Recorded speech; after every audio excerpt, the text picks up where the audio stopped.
As I walk through the valley of the shadow of death, I take a look at my life and realize there's nothing left. 'Cause I've been blasted. Welcome to DBL. That's Coolio's hit song, Gangsta's Paradise, from the movie Dangerous Minds. Sadly, the rapper who was born, Artis Leon Ivey Jr, died yesterday at the age of 59. He was found on the floor of a friend's bathroom, but it's still unclear how he died. Now, according to TMZ, no drugs or any signs of foul play were discovered at the home.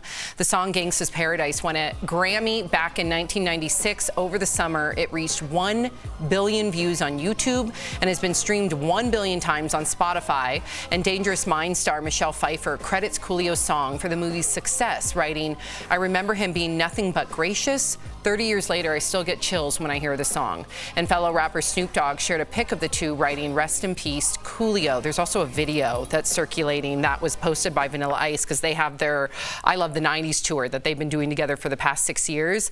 And so this is what Vanilla Ice posted. This was from last week, and Vanilla Ice followed it up by saying, "I'm going to miss you, brother. You were the coolest." So this was in Texas. Wow, just a handful of days ago. Yeah, crazy. I listened to the lyrics of that song. I walk through the valley of the shadow of death, and I look at my life and I realize there's nothing left. And I think people listen to, especially back then, they would listen to hip hop, listen to people like DMX, and they'd be like, why do people listen to this guy that's talking about drugs and alcohol and rampant sex? And it's because it resonates with a lot of people's lives. A lot of people were listening to the song and felt like that reflected their life. And people like DMX. I remember when we did this story on DMX, I got a text in real time from my buddy Joey, who I think some of you guys have met, and he said listening to DMX helped him get through foster care. There are these rappers that if you don't live that life, if you haven't been bounced around by life, you don't understand. But if you've grown up with tragedy, when somebody's speaking your life to you, that's where you get to 1 billion views, because it resonates with people and it pulls people in. Right. I mean, you're also talking about duality, religion with real life and the hardships and falling. There was also a lot of duality to Coolio as well, because just look at the aesthetics. No one even noticed that Michelle Pfeiffer, a white blonde woman with Coolio, we did not see that when this came out. Yeah. 30 years ago, we weren't seeing the image of this black man in hip hop and rap and this white blonde woman.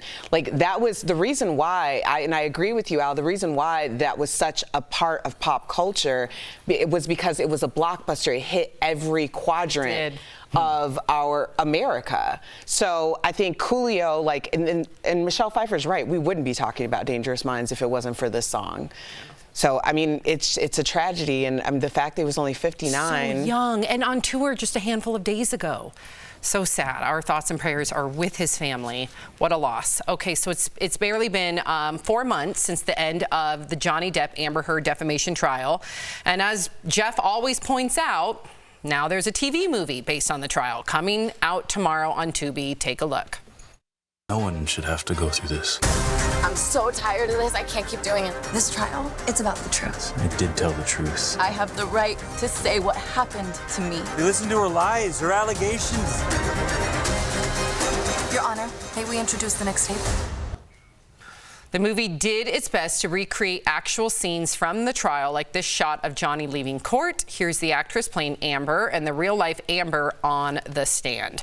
You always talk about, Jeff, how, whether it be this trial or even more egregious, not to take away from some of the criminal offenses that were described at this trial, but you always talk about how they then get glamorized. Well, someone's trying to capitalize very quickly on this. But listen, we just saw this trial in real time with the real people. That was part of it, seeing Johnny Depp on trial because he's this larger-than-life character we see on television. It has nothing to do with society, in my mind. We're not going to look back and be like, where were you during the Amber Heard trial? You're not. When you redo something like the OJ trial, something that impacted society in America and cultures, they could redo that because you want to see details into that. Who cares what they were? I don't really care what Johnny Depp was. Oh, Erica cares. But we just watched it in real time. I don't need to see an actor say allegations. I don't need to hear that. I care. I know I care. I don't want to care, but I care. So you're going to watch it?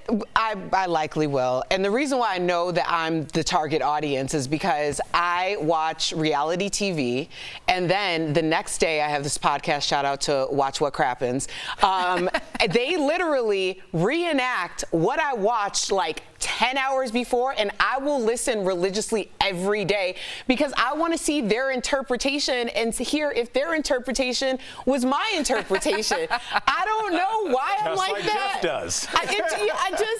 That's who I am. So I definitely will watch to be like, oh, I missed that, or I didn't see it that way, or I wonder how they came to that conclusion.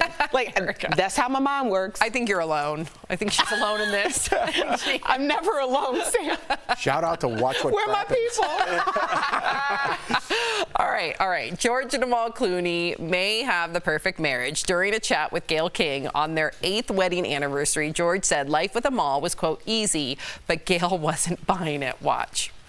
Has it been easy? Easy. Like the easiest thing in our lives by far. We've never had a It's maddening argument. to some of our friends. I have a cousin, actually, every time we see him, he's like, his first question is, so have you had an argument yet? Like before he says hello. Yeah. Would you like us to right now? That make you feel better? No. Could be a first. Oh my gosh, Amal said the secret to never arguing is that they don't get cynical or guarded with each other. And also be loaded. That also helps. Yeah. Yes. Help. Money is the number one argument with a lot of things. What you're doing with it now, or what kids. you're going to do with it. Kids. And I don't also, think they have kids, do they? They do. Oh. Remember? Oh, yeah. India. Yep. Sorry real quickly, about that. India audition. Remember we had to play. I don't know who was in the room with me, but they gave me like a card when we were auditioning for this show, and they're like, George Clooney had twins because it was like we were doing the real show, and I'm like, George and Amal just had twins, everybody, and they're like, it's Amal. I'm like, well, I'm out. But anyway, sorry. They're so that's how I knew. Yeah, we started 5 years ago. That's how I know we had that. Sorry. And also, Eric, I want to get your opinion on this. Do you think that it matters that they were both very established in their careers? I think a lot of times we ask people to pair up in their 20s when you are just kind of figuring it out. First of all, I never trust a we don't argue situation. There has to be something. I just believe that arguing is healthy. But my husband and I do not argue a lot, but there have come up like issues where we're debating on what we should do. And I don't see it as being fighting because it's not contentious, but it's still an argument. Like, I think that's healthy. Oh, yeah, we argue. Yeah. My husband and I argue. You guys are very healthy, is what you say. Yeah. We definitely argue.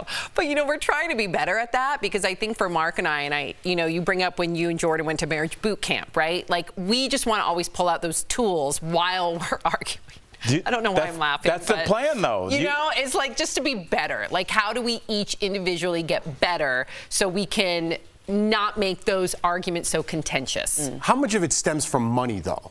How many money and kids. branches? For us, it's money and kids. And but then it's like, could we afford to do this? Go on this vacation, pay for this mortgage. Everything revolves around money. If I had all the money, we just fight about, like, I don't want meatloaf. What do you want? Crab legs? Let's get both. Why talk like that? I'm always a fan of getting both, by the way. Yeah, listen, that's a good dinner. Go out to dinner with Erica. They just order the whole menu. But not crab legs and meatloaf. Hey, listen. Weird. That sounds like what you had for breakfast back then. That's exactly right.